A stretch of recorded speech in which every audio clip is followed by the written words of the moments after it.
বিসমিল্লাহির রহমানির রহিম।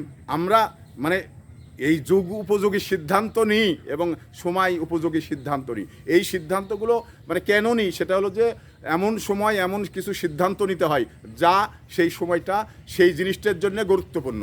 তো এই গুরুত্বপূর্ণ সময়ে গুরুত্বপূর্ণ সিদ্ধান্ত যখন আমি আপনি নিব, তখন কিন্তু আমরা সঠিক জায়গায় এবং সঠিকভাবে এটি জিনিস করতে পারলাম। তো এই কারণেই আমরা সময় উপযোগী এবং মানে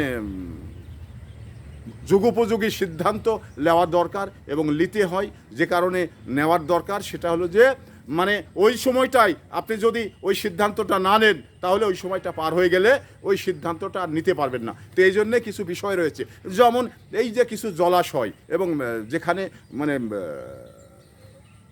খাল জমি রয়েছে, এখানে পানি জমে, তাহলে এই জমিটা যদি আপনি লাভ্য মনে করেন এবং আপনার ভাগীদের জন্য সাথে জটিলতা রয়েছে, তো এটা লাভতে গেলে আপনার কি বর্ষাকালে পারবেন না, সেটা শুকনা যখন চৈত্র মাস বৈশাখ মাস তখন কিন্তু আপনাকে এটা লাভতে হবে। তো এই জন্যে কিছু জিনিস রয়েছে, মানে সময়ে সিদ্ধান্ত নিতে হবে।